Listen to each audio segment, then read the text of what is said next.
The Ben 10 thing is interesting because All-Star JR keeps saying, unplug him, basically wishing this guy dies. Currently, the charges would be attempted murder. If Ben 10 passes away, the associated charges would be murder. Hey, what the fuck you think was gonna happen if a nigga pulled up and try to take my chain? Oh my God, y'all got way too much shit going on, bro. Talk all this. Hey, I don't want no friends. I don't want no new relationships. All that pussy ass shit. Hey, I don't respect none of that shit, man.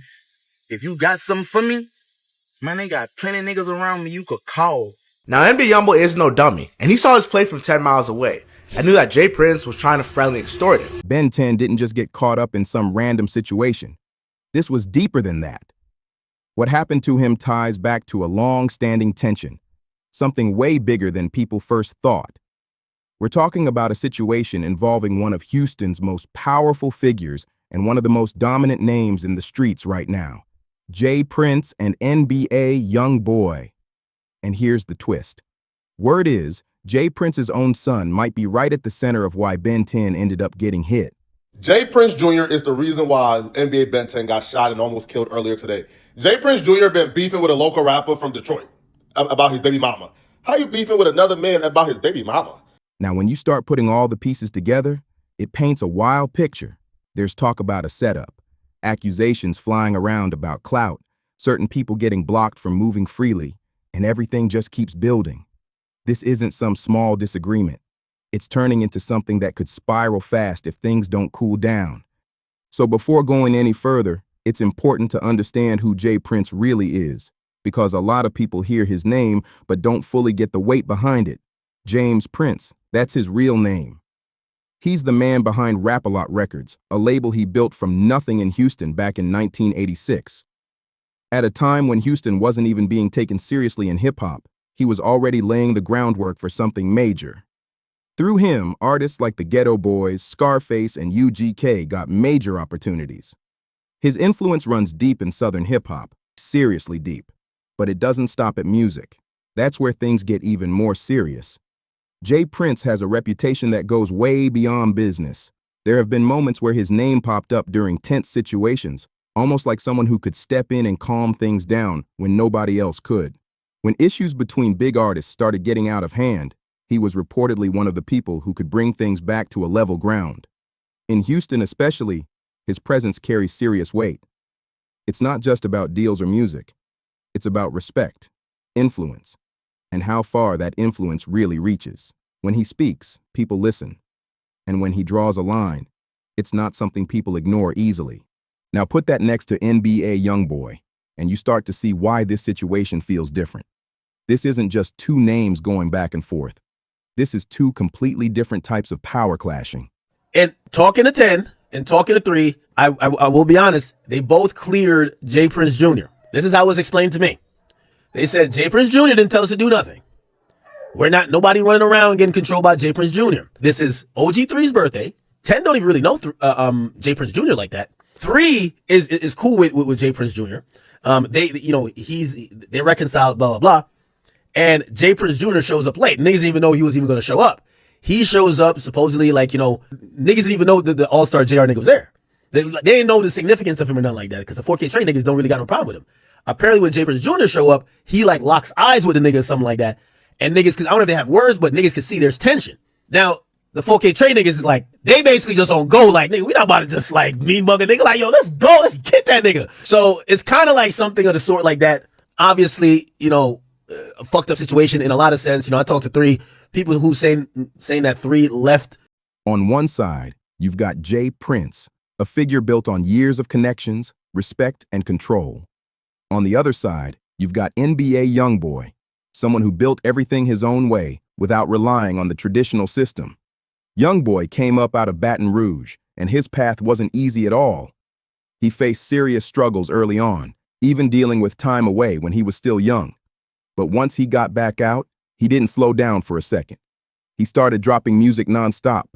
Tracks, projects, collaborations, it was constant. And people connected with it because it felt real. It didn't sound polished or forced. It sounded like someone telling their actual story. What really separates him is how he moves. He doesn't depend on radio play or major label backing.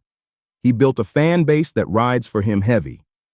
That Never Broke Again movement isn't just a name. It's a whole wave that keeps pushing his numbers higher and higher. And when it comes to tension, YoungBoy doesn't stay quiet. If he feels disrespected or thinks someone is moving weird, he responds. Sometimes through music, sometimes online, sometimes through people around him. Either way, he doesn't let things slide. So when these two worlds start crossing paths, it was always going to get complicated. He's been blocked from moving freely in certain cities, dealing with ongoing legal pressure, and even had to stay confined at one point. Eventually, he ended up relocating to Utah, which caught a lot of people off guard. Part of that move came from restrictions, part of it was just needing space from all the chaos surrounding him. But even from there, he didn't slow down at all. He kept dropping music, stayed active, and somehow kept his name right at the center of everything. And that's exactly the kind of person J. Prince ended up clashing with. This wasn't random. It all traces back to one situation in 2020 that could have been handled quietly, but instead turned into something way bigger. So here's where things really start to unfold. Back in 2020, NBA YoungBoy was in Houston. Now that alone already made things tricky because Houston has long been tied to J. Prince's influence. But YoungBoy wasn't moving with that in mind. He was just doing his thing. Then suddenly, everything flipped. His chain and jewelry were taken during a situation in the city. Now that alone is serious. But the bigger question people started asking was, how does something like that even happen in a place where so much is supposedly monitored behind the scenes? Now, NBA YoungBoy is no dummy, and he saw his play from 10 miles away and knew that J. Prince was trying to friendly extort him. He knew that it was hella suspect that hours or days after he got robbed, you heard about it and got the keys back for it and wanted to move me personally instead of my team to give me back the belongings. Now, friendly extortion is the same as that person in gym class who stole your phone and helps you look for it. But helps you look for it because he wants to act like he's your friend and doing you a service. It's plenty ways you can get in touch with me. Man, don't get on no internet and do nothing publicly. Don't do nothing dealing with no publicity, none of that pussy. And I'm good on the keys, gangster. When you buy shit cash, two keys come with the car anyway. It had people talking, not necessarily pointing fingers directly, but definitely questioning how it went down without any warning. But here's where it really shifted. Somehow, J. Prince managed to recover the missing items. Whether that came from connections, pressure, or long-standing influence, nobody really knows the exact details. On the surface, it looked like he stepped in and handled business. The problem is, it didn't stay private. J. Prince took it online and made it known that he had YoungBoy's belongings, telling him to reach out and come get them. And while some people saw that as help, others looked at it completely differently. From YoungBoy's side, it didn't come off as support. It felt more like a move to show control, almost like saying, I'm the reason this got fixed. And in situations like this, that kind of image matters more than people think. YoungBoy has always been strict about how he carries himself. He's not the type to step into something that might make it seem like he's depending on someone else, especially in public. To him, making that situation visible changed everything. Instead of reaching out, it looked like he was ready to leave everything behind rather than play into that setup. And within his circle, there was real talk that the whole thing didn't need to be public in the first place. Because if it was really about helping, it could have been handled quietly without putting his name out there like that. Keeping things quiet would have been the smooth way to handle it. Hey, I don't want no friends. I don't want no new relationships. All that pussy shit, hey, I don't respect none of that shit, man.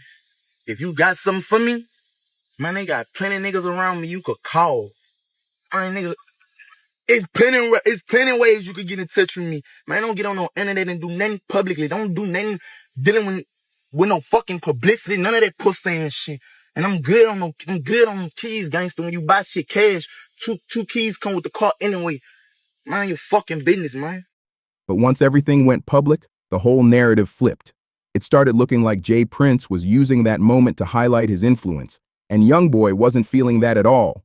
Instead of a quiet resolution with both sides moving on, it turned into a visible divide. No public thanks, no acknowledgement, just silence. And in this space, silence says a lot. Now here's where things take a serious turn. This isn't just about pride or industry tension anymore. This is where things start getting physical, and a lot of people either missed this part or didn't fully connect the pieces. Ben 10, someone closely tied to YoungBoy's circle, ended up getting caught in a situation where he was seriously hurt. But the bigger story isn't just what happened. It's how everything connects back to Jay Prince's side. From what's being said, Jay Prince's son played a role in setting up a situation involving someone from YoungBoy's family. A confrontation was arranged, tensions were already high, and things escalated fast. After that moment, Ben 10 ended up being the one affected. Now, when people started looking at this closely, it didn't feel random at all. It started to look like a chain reaction. One side connected to YoungBoy, another connected to Jay Prince, and things crossing over in a way that made everything feel personal. From YoungBoy's perspective, this changes everything. First, there was already tension from the earlier situation in Houston. Then this happens, and now it feels like things are moving directly against his people. That's not something he's known to ignore. YoungBoy has always been serious about loyalty. If he feels like someone crossed a line, especially involving his circle, he doesn't just brush it off.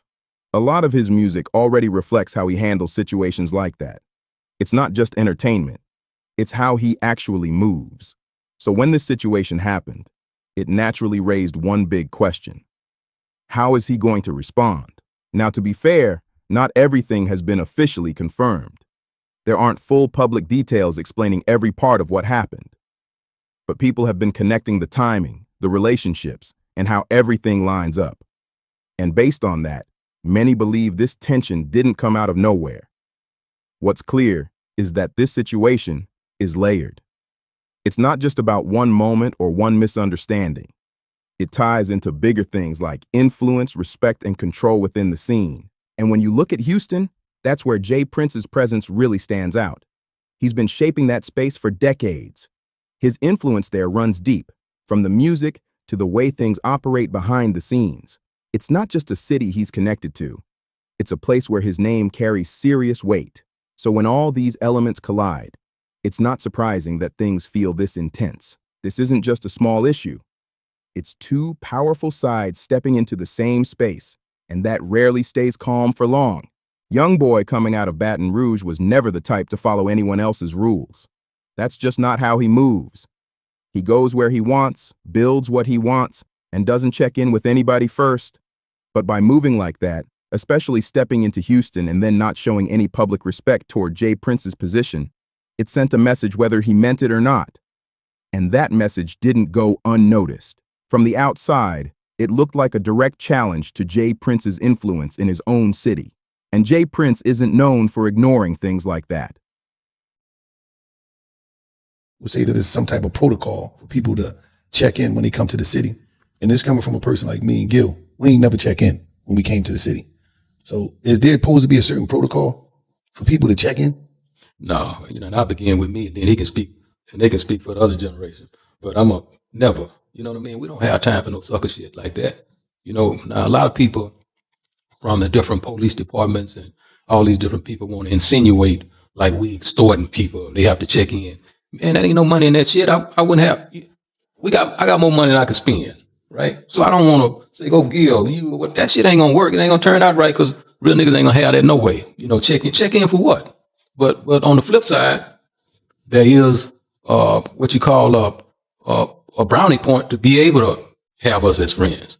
You know what I mean? I don't want to impose or force myself to embrace nobody. But by the same token, those that I respect and I befriend, there is a difference coming into the city as our friend versus by yourself. You know what I mean? And the difference is we all respect it. Some people would say that there's some type of protocol. So now you've got two strong personalities facing off, both standing firm, neither one known for backing down. But this situation hits different from normal rap drama. It's not just music. It's not just words. Jay Prince's reach goes way beyond the industry. His connections stretch into areas most people don't even talk about openly. That kind of influence operates on a completely different level than typical artist disagreements. On the other side, YoungBoy's movement isn't just about music either. The Never Broke Again circle is built on real loyalty. These aren't just fans streaming songs. These are people who stand behind him in real life. So when something affects him or his people, it doesn't stay small. That's why this situation feels so intense. You've got one side built on long-standing influence and connections, and the other built on strong personal loyalty and numbers that speak for themselves. When those two collide, it's not something that gets resolved easily. Then there's the whole clout conversation, which adds another layer. From YoungBoy's point of view, that situation back in Houston wasn't just about getting help. It felt like someone trying to use his name to stay visible with a younger audience. Whether that's true or not isn't even the main point. What matters is that he believed it. And once YoungBoy locks in on how he sees someone, he doesn't really switch up.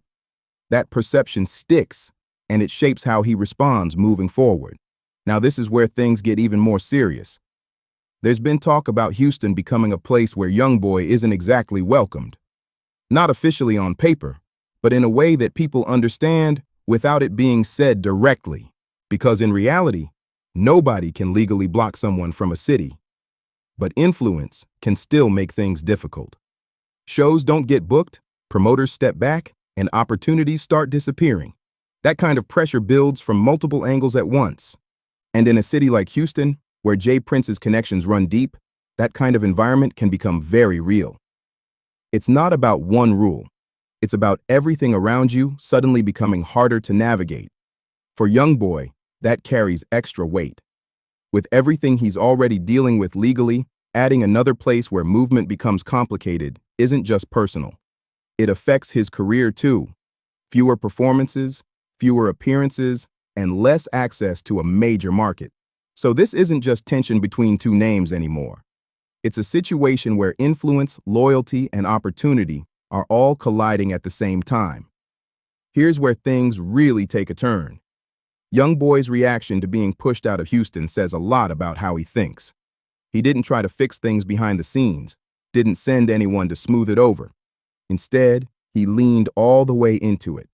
Through his music, through the people around him, and even through what he chose not to say, the message was loud and clear. From his side, it's basically, they don't need anyone's approval to move how they move, and depending on how you look at it, that mindset can come off bold or risky, because when things escalated and someone from his circle like Ben 10 ended up seriously hurt, it made people question if that stance was starting to cost too much. Now, if you step back, this whole situation reflects something bigger happening in hip-hop. It's not just about these two names. It's about two completely different ways of holding power. Jay Prince represents a system built over time. Relationships, influence, and control within certain spaces. The idea is simple. Build your base, protect it, and make sure your name carries weight everywhere you go. That structure has worked for decades. YoungBoy, on the other hand, represents a new way. No waiting for approval, no depending on industry gates. He built everything straight from the ground up, connecting directly with fans and creating his own lane without needing anyone to stamp it. So when these two approaches meet, it was always going to be tension. One side built on long-standing control, the other built on independence and momentum. And that's where things get complicated. Because both sides have real power, just in different ways. Jay Prince can make things difficult in certain places, especially in Houston. Opportunities can slow down, situations can get uncomfortable, and pressure can build. But at the same time, YoungBoy's reach doesn't stop.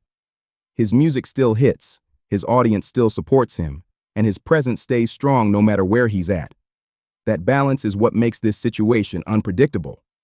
Because one side can apply pressure, but the other doesn't fully depend on those spaces to succeed.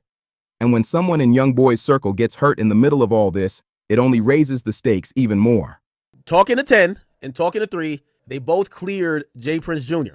They said Jay Prince Jr. didn't tell us to do nothing. Nobody running around getting controlled by Jay Prince Jr. 10 basically said, 10's like your act. Put it like this. I saw you like down there every night at YoungBoy's show. I'm back there, you back there. He's like, if I seen a nigga kind of getting into it with you, I'm doing the same shit to that nigga too. Like, we getting it on with him. I'm not going, you my partner, you Top's partner, like, I'm with it. I think they're at this venue. This is OG3's birthday. 10 don't even really know Jay Prince Jr. like that. Niggas didn't even know that the All-Star JR nigga was there. The 4K Trey niggas don't really got no problem with him. When Jay Prince Jr. show up, he like locks eyes with the nigga or something like that. And niggas, cause I don't know if they have words, but niggas can see there's tension.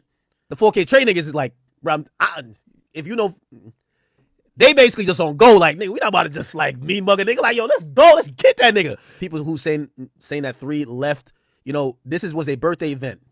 Ben 10's daughter's there. OG3's mama is there. Even 3 said, 3 was like, yo, 10 kind of apologized to me for even getting on that type of time because it shouldn't have been that. That's the real issue here. There's no clear way this just settles down easily. It's not something that gets fixed with a quick conversation or a simple agreement. Right now, it's still ongoing. The tension is still there. And what happened to Ben 10 remains a serious part of the situation. It's not something people can just overlook. It's sitting right in the middle of everything, making it clear that this isn't just talk. It's something with real impact. In YoungBoy's world, when someone from his circle gets hurt, that doesn't just fade away. That sticks. It shows up in his music, in how he talks, and in how he judges loyalty moving forward. His songs aren't just entertainment. They're like records of what he's dealing with in real time. On the other side, Jay Prince moves completely different. He's not jumping online arguing or making loud statements. He's been in this space for decades, and he knows real moves happen away from the spotlight. But the situation shifts when his son gets tied into everything. Now it's not just business or reputation. It's personal. Because when family is involved in something that leads to people getting seriously hurt, it raises bigger questions. Do you step in and calm things down, or stand behind it? And from the outside, the silence around it makes people wonder what's really being supported behind closed doors. Even the Houston scene is watching all of this closely. Jay Prince has long been seen as someone who brings a certain level of order and protection to the city. But when something like this keeps building, it pulls Houston into a situation that stretches way beyond just one place. And YoungBoy's reach doesn't stay local either. His supporters are everywhere, and they don't stay quiet. The way they react online, the way they push his music, the way they speak on situations, it creates real momentum. It's not organized like a system, but it's strong because it's genuine. That's where the real difference shows up. Jay Prince's power comes from structure, long-term relationships, influence, and connections that reach into important spaces. It's a top-down kind of control that's been effective for years. YoungBoy's power is different. It's built from the ground up. Real people, real support, spread out everywhere. There's no central point to control it, no single place to shut it down. It just keeps growing the more attention it gets. And when those two types of power collide, things get unpredictable. Pressure from one side doesn't necessarily stop the other. Sometimes it just makes it louder. Every move gets noticed, talked about, and spread even further. But at the same time, when actions hit close to home, like someone from his circle getting hurt, that's not something influence or numbers can shield from. That's real-life impact, and it raises the stakes instantly. Hey, what the fuck you think was gonna happen if a nigga pulled up and try to take my chain? Oh my God, y'all got way too much shit going on, bruh.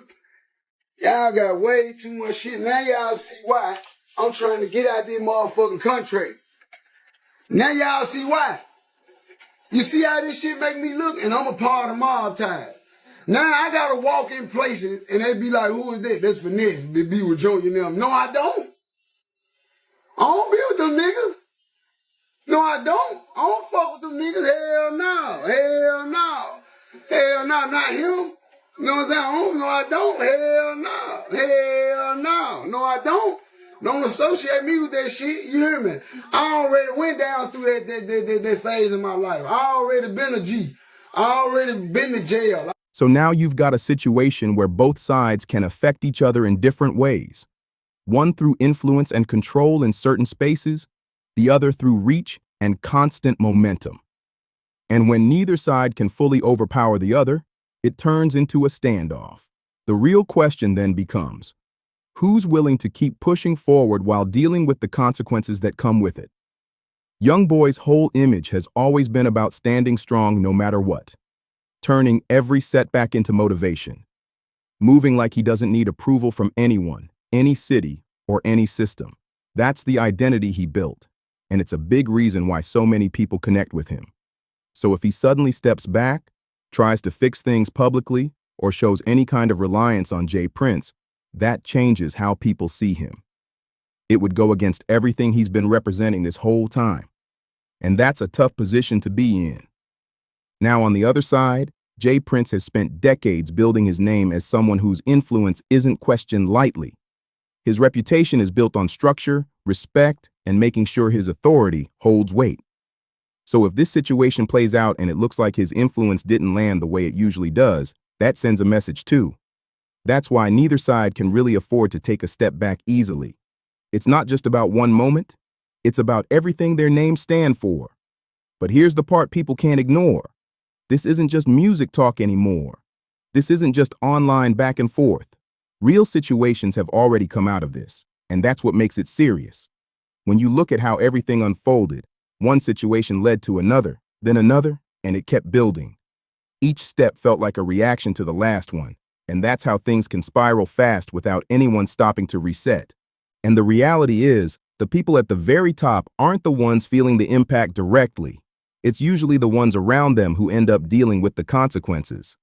That's how situations like this tend to play out, and it's what makes everything even more complicated.